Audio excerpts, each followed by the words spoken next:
정약용은 이렇게 말했습니다. 사람은 누군가 지켜볼 때보다 아무도 없을 때 비로소 자기 본 모습을 드러낸다고. 그대들은 혼자 남겨진 방에서 편안함을 느끼십니까? 아니면 설명할 수 없는 불안이 스멀스멀 올라오는 경험을 해보신 적이 있으십니까?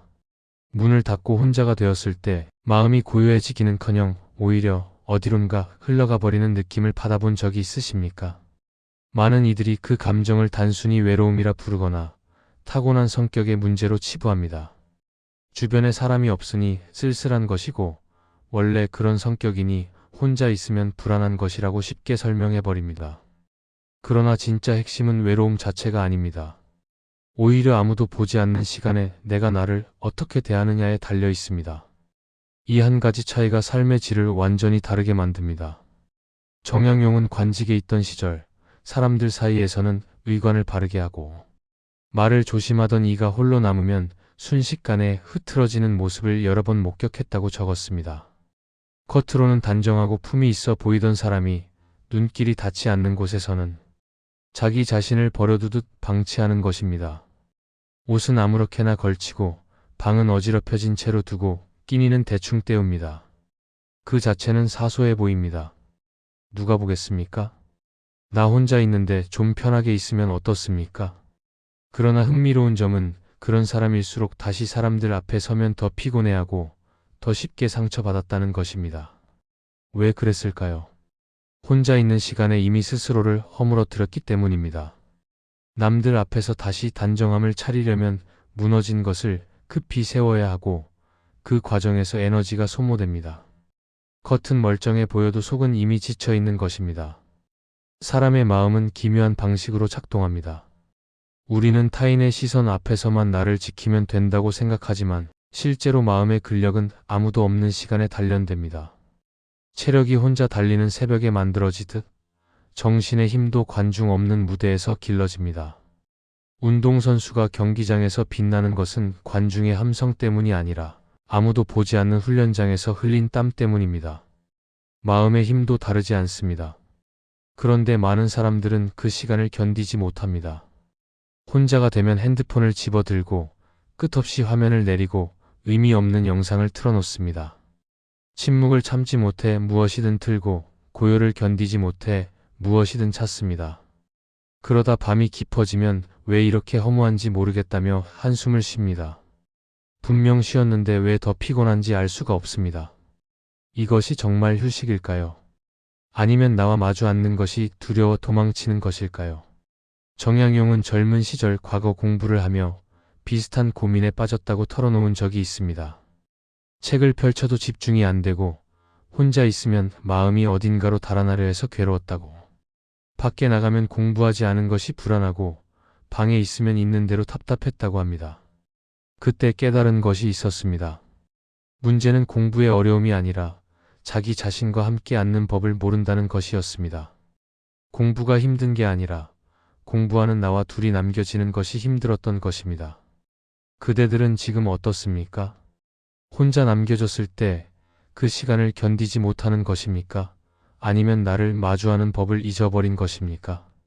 혼자 있을 때 무너지는 사람은 사람들 사이에서도 결국 무너집니다. 다만 겉으로 보이지 않을 뿐입니다. 타인의 시선이라는 외벽이 잠시 버텨주고 있을 뿐 그 안의 기둥은 이미 기울어져 있습니다. 우리는 이제 그 무너짐의 정체를 살펴볼 것입니다. 왜 어떤 사람은 혼자 남으면 힘을 잃고 어떤 사람은 오히려 단단해지는지, 그 차이의 시작점이 어디인지 함께 찾아가 보겠습니다. 그리고 그 여정 속에서 우리는 하나의 진실과 마주하게 될 것입니다. 아무도 보지 않는 곳에서의 내가 바로 진짜 나라는 것을. 본격적인 이야기에 앞서 구독과 좋아요 부탁드립니다. 혹시 이런 경험을 해보신 적이 있으십니까? 특별히 슬픈 일이 있었던 것도 아닌데 어느 날 문득 방 안이 엉망이 되어 있고 싱크대에는 설거지가 쌓여 있고 옷은 며칠째 같은 것을 입고 있는 자신을 발견하는 순간, 그때 우리는 보통 이렇게 생각합니다. 요즘 좀 바빠서 그래. 피곤해서 그런 거야. 내일 치우면 되지. 그러나 정약용은 다르게 보았습니다. 마음이 무너질 때 가장 먼저 신호를 보내는 것은 감정이 아니라 일상의 형태라고. 우리는 슬퍼지기 전에 먼저 흐트러집니다. 사람은 기분이 나빠지기 전에 먼저 행동이 흐트러집니다. 아침에 일어나 이불을 개는 손이 멈추고 밥을 차려 먹던 습관이 배달 음식으로 바뀌고 거울을 보던 시간이 사라집니다. 이 모든 것이 동시에 일어나는 것이 아니라 하나씩 슬그머니 빠져나갑니다. 그래서 본인도 잘 모릅니다.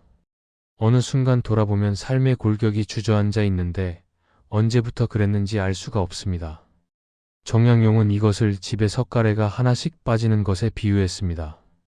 석가래 하나가 빠져도 지붕은 당장 무너지지 않습니다. 비가 와도 버팁니다. 그러나 둘이 빠지고 셋이 빠지면 어느 폭우가 쏟아지는 날 갑자기 무너져 내립니다. 그때서야 사람들은 놀라며 말합니다. 갑자기 왜 이러지? 그러나 갑자기가 아닙니다. 오래전부터 조금씩 무너지고 있었던 것입니다. 혼자 있는 날을 떠올려 보십시오. 그날 그대의 하루는 어떤 형태로 시작했습니까? 아침에 눈을 떴을 때 이불을 정돈했습니까? 아니면 그대로 뒹굴다 일어났습니까? 아침 식사는 어땠습니까? 무언가를 차려 먹었습니까? 아니면 냉장고를 열었다 닫고 그냥 커피만 마셨습니까? 옷은 갈아입었습니까? 집에 있는데 갈아입을 필요가 뭐 있나 싶어서 잠옷차림으로 하루를 보내지 않았습니까? 이 모든 것이 사소해 보이지만 사실 이것들이 삶의 형태입니다. 형태가 무너지면 마음도 따라 무너집니다. 순서가 반대라고 생각하기 쉽지만 실제로는 형태가 먼저입니다. 마음이 힘들어서 방이 어지러워지는 게 아니라 방이 어지러워지면서 마음도 함께 무너지는 것입니다. 어떤 중년의 남자가 있었습니다. 그는 아내와 아이들이 며칠 외출한 사이 혼자 집을 지키게 되었습니다. 처음에는 자유로웠습니다. 아무도 신경 쓸 사람이 없으니 먹고 싶은 것을 먹고 보고 싶은 것을 보고 자고 싶을 때 잤습니다. 그런데 사흘째 되는 날 그는 이상한 기분에 빠졌습니다. 분명 편하게 쉬었는데 오히려 기운이 없었습니다. 거울을 보니 얼굴이 푸석했고 방을 둘러보니 쓰레기가 여기저기 쌓여 있었습니다. 그때 그는 깨달았습니다. 아무도 없으니까 나를 돌보지 않았구나. 이 피로는 일 때문이 아니라 자기 방치 때문이었구나. 정약용은 유배지에서 비슷한 경험을 했습니다. 처음 유배를 갔을 때 그는 모든 것을 내려놓고 싶었습니다. 어차피 끝난 인생인데 뭘 단정히 하겠습니까? 벼슬도 빼앗기고 고향도 떠나왔는데 누구를 위해 옷을 갈아입겠습니까? 그러나 며칠이 지나자 마음이 점점 가라앉는 것을 느꼈습니다. 어둠이 스며들듯 서서히 삶의 의욕이 빠져나갔습니다. 그래서 그는 결심했습니다. 아무도 보지 않아도 매일 옷을 갈아입겠다고. 작은 방이라도 쓸겠다고. 끼니를 거르지 않겠다고. 그것이 삶을 포기하지 않겠다는 선언이었습니다. 형태를 지키는 것이 곧 마음을 지키는 것이었습니다. 그대의 오늘 하루는 어떤 형태였습니까? 아침에 시작해서 저녁에 끝나는 그 시간 동안 그대는 스스로를 얼마나 돌보았습니까? 혹시 아무도 안 보니까 대충 넘어간 것은 없습니까? 기억하십시오. 무너짐은 기분으로 오지 않습니다. 형태로 먼저 옵니다. 그리고 형태의 신호를 알아차리면 무너짐을 멈출 수 있습니다. 오늘 그대의 방은 어떤 모습입니까? 그 모습이 지금 그대 마음의 모습입니다. 그대들은 혼자 있을 때 가장 먼저 무엇을 찾습니까? 대부분의 사람들은 손을 뻗어 무언가를 켭니다. 텔레비전이든 핸드폰이든 컴퓨터든 무언가 소리가 나고 움직이는 것을 틀어놓습니다. 왜 그럴까요? 고요함이 불편하기 때문입니다. 조용한 방에 혼자 앉아 있으면 마치 물이 새는 것처럼 마음이 어디론가 빠져나가려 합니다.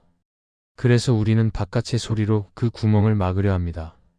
그러나 정약용은 말했습니다.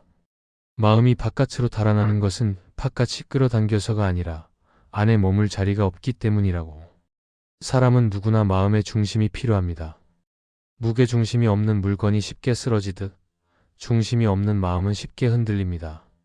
문제는 많은 사람들이 그 중심을 자기 안이 아니라 자기 밖에 두고 산다는 것입니다. 누군가의 연락, 누군가의 관심, 누군가의 인정. 이것들이 있으면 안정되고 없으면 불안합니다. 알림 소리가 울리지 않으면 초조해지고 메시지가 안 오면 나를 잊은 것은 아닌가 걱정됩니다. 이런 상태에서 혼자 남겨지면 어떻게 되겠습니까? 중심축이 사라진 팽이처럼 휘청거리다 쓰러집니다. 정약용은 젊은 시절 이 문제로 고민했습니다. 과거 시험을 준비하던 때 그는 공부에 집중하지 못하는 자신을 질책했습니다. 책 앞에 앉으면 마음이 어디론가 날아가 버리고 붙잡으려 해도 손가락 사이로 빠져나가는 모래 같았습니다. 그때 그는 스승에게 물었습니다. 어떻게 하면 마음을 한 곳에 묶어둘 수 있습니까? 스승은 이렇게 답했습니다. 마음을 묶으려 하지 마라. 대신 마음이 머물고 싶은 자리를 만들어라. 마음이 밖으로 나가는 것은 안에 있을 이유가 없기 때문이다. 이 말은 무슨 뜻일까요?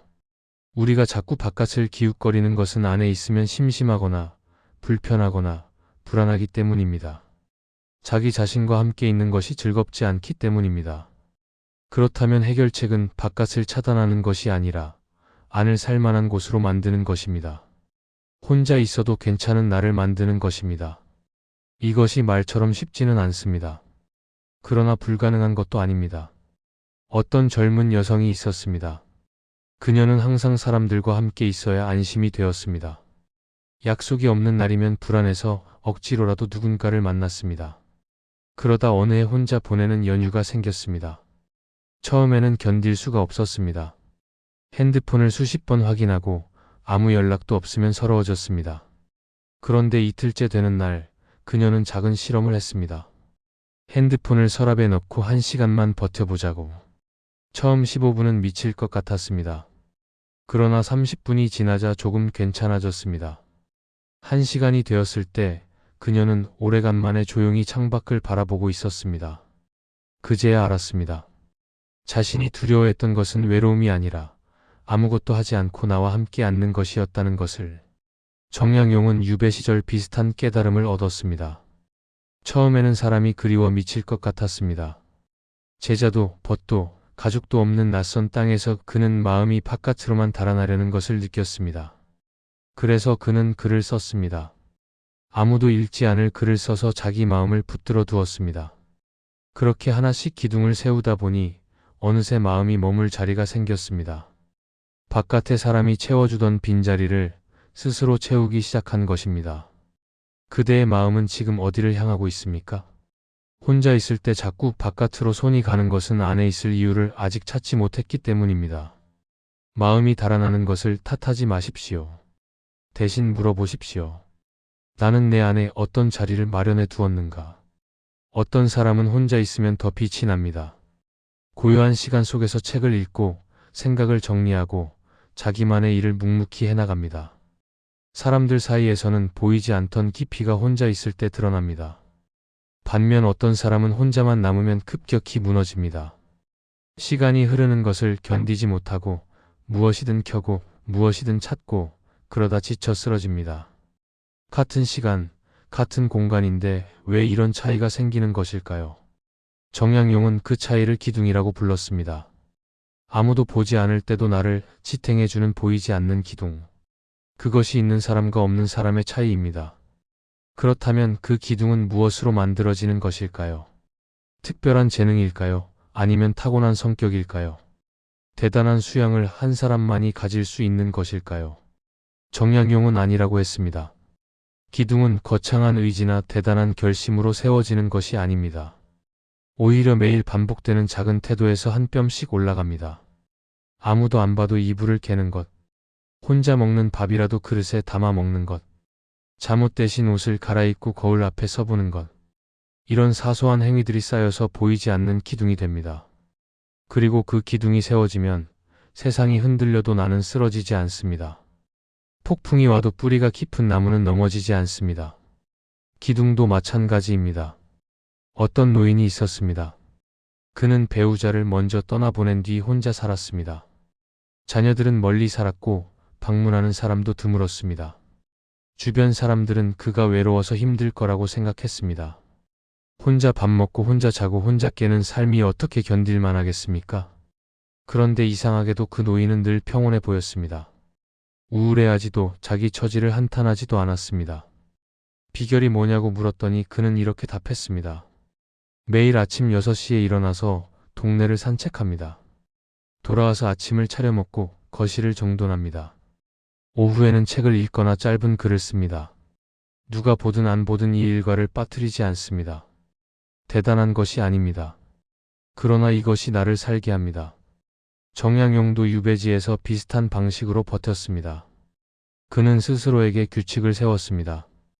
아침에 일어나면 반드시 세수를 하고 의관을 정제할 것, 하루에 일정량의 글을 쓸 것, 끼니를 거르지 않을 것, 아무리 절망스러운 날에도 이 세 가지는 지킬 것. 이것들이 대단해 보이지 않을 수 있습니다. 그러나 모든 것을 잃은 상황에서 이 작은 규칙들이 그를 살렸습니다. 누군가는 물을 수 있습니다. 그게 뭐가 대수입니까? 옷 갈아입고 밥 먹는 게 무슨 대단한 일입니까? 그러나 절망의 밑바닥에서 그것을 지킨다는 것은 삶을 포기하지 않겠다는 선언입니다. 작아 보이지만 그것이 전부입니다. 기둥은 강한 성격이 아니라 꾸준한 예우입니다. 나를 함부로 대하지 않겠다는 작은 결심의 반복입니다. 그래서 기둥을 세우는 것은 누구나 할 수 있습니다. 지금 당장 시작할 수 있습니다. 오늘 하루 아무도 보지 않는 시간에 나를 어떻게 대할 것인지 정하면 됩니다. 거창할 필요 없습니다. 한 가지만 정해도 됩니다. 그 한 가지가 반복되면 기둥이 됩니다. 그리고 기둥이 세워지면 혼자 있는 시간이 더 이상 두렵지 않습니다. 오히려 그 시간이 나를 단단하게 만드는 시간이 됩니다. 그대는 오늘 나에게 어떤 예우를 했습니까? 아무도 보지 않았던 그 시간, 그대는 스스로를 어떻게 대했습니까? 기억하십시오. 기둥은 남이 세워주는 것이 아닙니다. 오직 나만이 세울 수 있습니다. 그리고 그 기둥 위에서만 진짜 단단한 나를 만날 수 있습니다. 비슷한 하루를 보낸 두 사람이 있습니다. 둘 다 직장에 다니고, 둘 다 저녁이면 집에 돌아오고, 둘 다 혼자 사는 사람들입니다. 나이도 비슷하고 사는 형편도 크게 다르지 않습니다. 그런데 밤이 되면 두 사람의 풍경은 완전히 달라집니다. 한 사람은 집에 오자마자 불을 켜고 음악을 틀고 핸드폰을 들여다보며 누군가에게 연락합니다. 약속이 없으면 불안해서 새로운 약속을 잡습니다. 그래도 불안이 가시지 않으면 밤늦게까지 영상을 봅니다.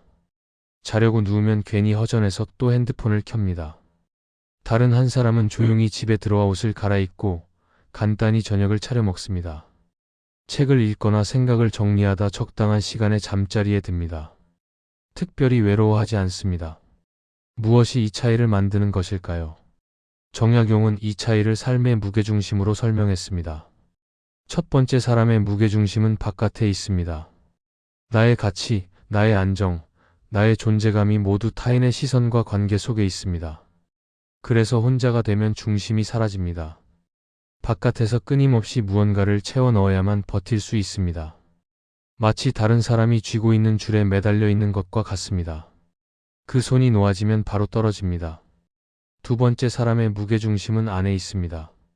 타인이 있으면 좋지만 없어도 스스로 서 있을 수 있습니다. 관계가 주는 즐거움을 알지만 관계가 없다고 존재가 흔들리지는 않습니다. 자기 발로 서 있기 때문입니다. 어느 중년 여성의 이야기입니다. 그녀는 오랫동안 사람을 만나는 것으로 자신의 가치를 확인했습니다. 약속이 많은 날은 뿌듯했고 약속이 없는 날은 쓸쓸했습니다. 일주일 내내 저녁 약속이 있으면 성공한 기분이 들었고 주말에 아무 계획이 없으면 패배한 기분이 들었습니다. 그러던 어느 해 큰 병을 앓았습니다. 몇 달을 집에서 쉬어야 했습니다. 처음에는 미칠 것 같았습니다. 찾아오는 사람도 점점 줄었고 연락도 뜸해졌습니다. 병문안 오던 사람들도 두세 번이 지나자 발길이 뜸해졌습니다. 그때 그녀는 생각했습니다. 내가 그동안 만나던 그 많은 사람들, 그 많은 약속들은 무엇이었을까? 왜 나는 혼자 있으면 이렇게 견디기 힘든 것일까? 시간이 흐르면서 그녀는 조금씩 달라졌습니다. 아침에 일어나 창밖을 보는 시간이 생겼습니다. 새소리를 듣고 햇살이 방에 들어오는 것을 느꼈습니다. 혼자 차를 우려 마시는 법을 배웠습니다. 일기를 쓰기 시작했습니다. 읽고 싶었던 책을 읽었습니다. 그렇게 석 달이 지났을 때 그녀는 예전보다 사람을 덜 만났지만 마음은 더 평온해져 있었습니다. 깨달은 것이 있었습니다. 이전에는 사람들 속에서 살았지만 지금은 혼자 있어도 살아있는 사람이 되었다는 것. 정약용은 유배 초기 비슷한 과정을 겪었습니다. 그도 처음에는 사람이 그리워 견딜 수가 없었습니다. 편지라도 한 통 오면 며칠을 들떴고 소식이 끊기면 낙심했습니다. 밖에서 오는 소식에 하루의 기분이 좌우되었습니다. 그러나 시간이 지나면서 그는 바깥에 두었던 중심을 서서히 안으로 옮겼습니다. 글을 쓰고 제자를 가르치고 작은 일과를 지키면서 사람이 없어도 스스로 설 수 있는 힘을 길렀습니다. 그제야 편지가 와도 기쁘고 안 와도 괜찮은 사람이 되었습니다. 그대는 어느 쪽에 가깝습니까? 사람들 속에서는 빛나지만 혼자가 되면 꺼지는 사람입니까? 아니면 혼자 있어도 자신의 불을 지킬 수 있는 사람입니까? 두 사람의 밤이 다른 것은 환경 때문이 아닙니다. 무게중심이 어디에 있느냐가 그 차이를 만듭니다. 오늘 밤 그대의 무게중심은 어디에 놓여 있습니까? 우리는 흔히 사람 앞에서의 나와 혼자 있을 때의 나를 다른 존재로 생각합니다. 회사에서는 단정하고, 집에서는 편하고, 손님이 오면 정돈하고, 손님이 가면 흐트러지는 것이 자연스럽다고 여깁니다. 누가 보는 앞에서는 말을 조심하고, 아무도 없으면 아무렇게나 해도 된다고 생각합니다. 그러나 정약용은 다르게 보았습니다. 혼자 있을 때의 태도가 결국 사람 앞에서의 품격을 결정한다고. 아무도 보지 않는 곳에서 나를 어떻게 대하느냐가 누군가 볼 때 내가 어떻게 서 있느냐를 만든다고. 이 두 개의 나는 분리된 것이 아니라 하나로 연결되어 있습니다. 왜 그럴까요? 사람은 연기를 오래 할 수 없기 때문입니다. 혼자 있을 때 스스로를 함부로 대하면 그 습관은 어딘가에서 반드시 드러납니다. 말투에서, 표정에서, 작은 선택에서 새어나옵니다. 압박을 받는 순간에, 예상치 못한 상황에서 피곤이 몰려올 때 그 진짜 모습이 튀어나옵니다. 반대로 혼자 있을 때도 자신을 단정히 대하는 사람은 특별히 꾸미지 않아도 품위가 묻어납니다. 이것은 노력으로 만드는 것이 아니라 축적되는 것입니다. 매일 나를 대하는 방식이 쌓여서 나도 모르게 겉으로 드러나는 것입니다. 어떤 직장인의 이야기입니다. 그는 회사에서는 늘 깔끔하고 예의 바른 사람이었습니다. 상사도 동료도 그를 좋게 평가했습니다. 승진도 순조롭게 했고 팀에서 신뢰받는 사람이었습니다. 그런데 집에만 오면 완전히 다른 사람이 되었습니다. 옷은 아무데나 벗어 던지고 방은 어지럽히고 끼니는 대충 때웠습니다. 어차피 누가 보겠습니까? 나 혼자 있는데 좀 편하게 있으면 어떻습니까? 그러던 어느 날 중요한 발표가 있었습니다. 평소처럼 준비를 했고 자신도 있었습니다. 그런데 발표 도중 갑자기 불안이 밀려왔습니다. 말이 꼬이고 손이 떨리고 얼굴이 붉어졌습니다. 평소 같으면 무난히 넘겼을 질문에 제대로 답하지 못했습니다. 그때 그는 깨달았습니다. 평소에 나를 함부로 대하던 것이 결정적인 순간에 나를 배신했구나. 겉으로는 단정했지만 속은 흐트러져 있었고 그 틈이 압박 앞에서 드러난 것입니다. 정약용은 관직에 있던 시절 주변에서 비슷한 일을 많이 보았습니다. 평소에는 당당해 보이던 사람이 갑자기 무너지는 경우, 반대로 평범해 보이던 사람이 어려운 상황에서 의연함을 보여주는 경우, 그 차이가 어디서 오는지 살펴보면 결국 혼자 있을 때의 태도에서 갈렸습니다. 자기를 함부로 대하던 사람은 남들 앞에서도 쉽게 흔들렸고, 자기를 예우하던 사람은 어떤 상황에서도 중심을 잡았습니다. 평소에 자신을 대하는 방식이 위기의 순간에 고스란히 나타난 것입니다. 이것은 단순히 성격의 문제가 아닙니다. 훈련의 문제입니다. 근육이 반복된 운동으로 만들어지듯 마음의 단단함도 반복된 태도로 만들어집니다. 그래서 혼자 있는 시간이 중요합니다. 그 시간에 나를 어떻게 대하느냐가 쌓여서 나도 모르게 나의 기분값이 됩니다. 사람 앞에서 억지로 단정해 보이려 하지 않아도 자연스럽게 그렇게 됩니다. 반대로 혼자 있을 때 방치하면 아무리 꾸며도 어딘가 흔들리는 모습이 보입니다. 물이 새는 배는 잔잔한 날에는 괜찮아 보여도 파도가 치면 금세 드러납니다. 그대는 지금 어떻습니까? 혼자 있는 시간에 나를 어떻게 대하고 있습니까? 아무도 안 보니까 괜찮다고 생각하며 흘려보내는 것은 없습니까? 기억하십시오. 남의 시선이 사라졌을 때도 나의 시선은 남아 있습니다. 그리고 그 시선이 결국 나를 만듭니다. 혼자 있을 때 지키는 한 가지가 사람 앞에서도 나를 지키는 기둥이 됩니다. 사람들은 변화를 원할 때 큰 결심부터 합니다. 내일부터 새로운 사람이 되겠다. 올해는 완전히 다르게 살겠다. 매일 운동하고 일찍 일어나고 책을 읽고 좋은 습관을 들이겠다. 일기를 쓰고 명상을 하고 건강하게 먹겠다. 목록은 길어지고 결심은 단단해 보입니다.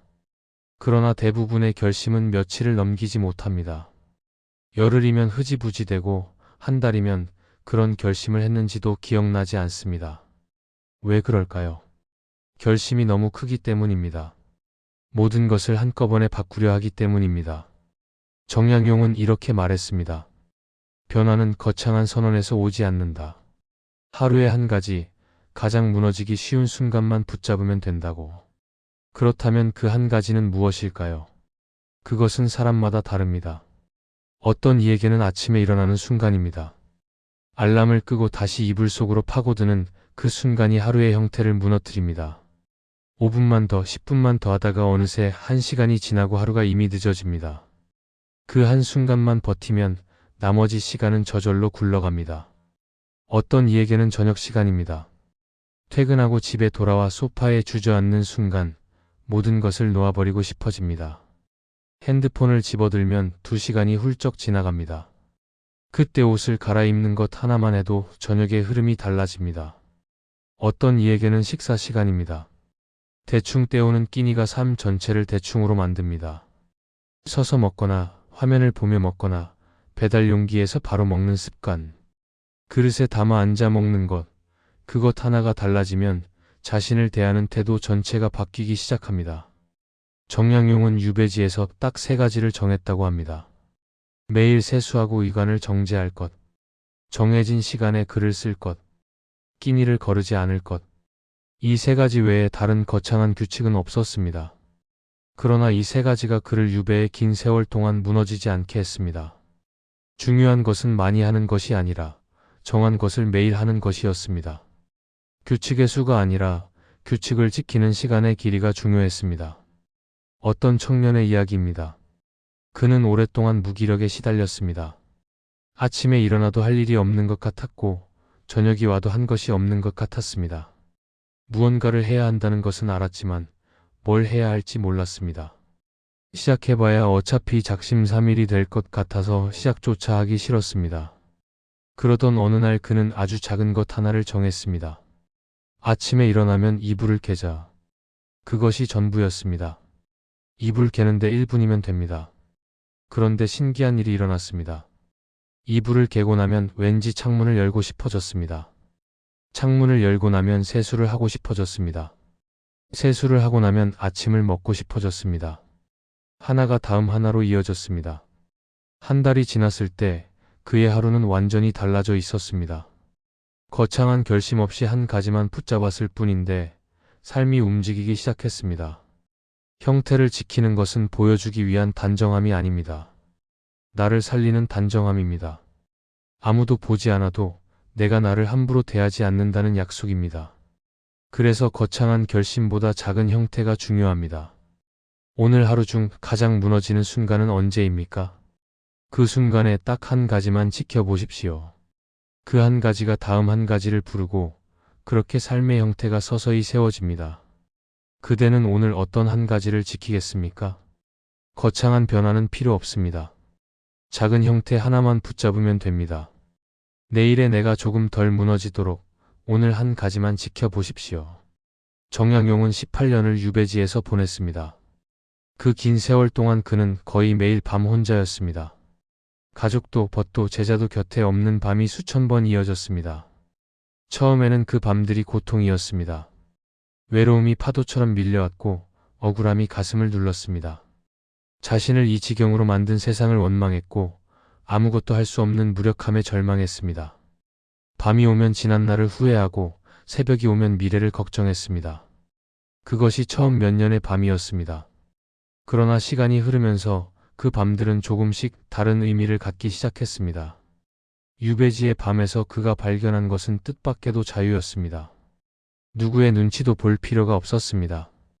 관직의 의무도 사회적 역할도 타인의 기대도 모두 사라진 곳에서 그는 오롯이 자기 자신과 마주했습니다. 조정에 있을 때는 해야 할 일이 넘쳤습니다. 보고서를 쓰고 회의에 참석하고 상관의 비위를 맞추고 후배를 이끌어야 했습니다. 그 모든 것이 사라진 지금, 오히려 온전히 내 시간이 된 것입니다. 그제야 보이는 것들이 있었습니다. 벼슬을 할 때는 바빠서 생각하지 못했던 것들. 사람들 사이에서는 잊고 있던 근본적인 물음들. 나는 누구인가? 무엇을 위해 살아왔는가? 남은 시간을 어떻게 써야 하는가? 혼자 있는 밤이 이 질문들을 가능하게 했습니다. 정약용은 그 시간 동안 500권이 넘는 책을 썼습니다. 정치, 경제, 법률, 의학, 지리, 역사. 어느 하나 그의 붓이 닿지 않은 분야가 없었습니다. 그 방대한 저술은 모두 혼자 있는 밤에 탄생했습니다. 아무도 찾아오지 않는 시간, 아무도 방해하지 않는 공간에서 그는 묵묵히 써내려갔습니다. 사람들은 유배를 그의 불행으로 기억하지만 어쩌면 그에게 가장 풍요로운 시간이었는지도 모릅니다. 물론 외로움이 사라진 것은 아니었습니다. 그리움이 가신 것도 아니었습니다. 편지를 기다리는 마음, 고향을 그리는 마음은 여전했습니다. 그러나 그 감정들 한가운데서도 그는 자기 자신을 잃지 않았습니다. 혼자 있어도 무너지지 않는 법을 배웠기 때문입니다. 우리의 삶에도 유배 같은 시간이 있습니다. 선택하지 않았는데 혼자가 되는 시간. 원치 않았는데 남겨지는 시간. 그 시간을 어떻게 보내느냐에 따라 삶의 결이 달라집니다. 그 시간을 벌처럼 여기면 고통이 됩니다. 하루하루가 견뎌야 할 무게가 됩니다. 그러나 그 시간을 조용한 공방처럼 여기면 삶을 다시 빚는 시간이 됩니다. 혼자라서 할 수 있는 것들이 있습니다. 천천히 생각하고 깊이 느끼고 조용히 만드는 것. 이것은 사람들 사이에서는 어려운 일입니다. 오직 혼자 있을 때만 가능합니다. 정약용이 유배의 끝에서 남긴 말이 있습니다. 사람을 잃은 것은 슬펐으나 나를 찾은 것은 다행이었다. 이 한 문장에 모든 것이 담겨 있습니다. 외로움은 사라지지 않았습니다. 그러나 그 외로움 속에서도 나는 나를 예우했습니다. 그것이 유배의 밤이 그에게 준 선물이었습니다. 그대들에게도 묻고 싶습니다. 혼자 있는 시간이 그대에게는 무엇입니까? 견뎌야 할 벌입니까? 아니면 나를 만나는 조용한 공방입니까? 그 시간을 어떻게 보내느냐에 따라 그대의 삶이 달라집니다. 마지막으로 이 한 줄만 기억하십시오. 아무도 보지 않을 때의 내가 내 인생의 진짜 얼굴입니다. 거기서 무너지면 어디서든 무너지고 거기서 서면 어디서든 섭니다.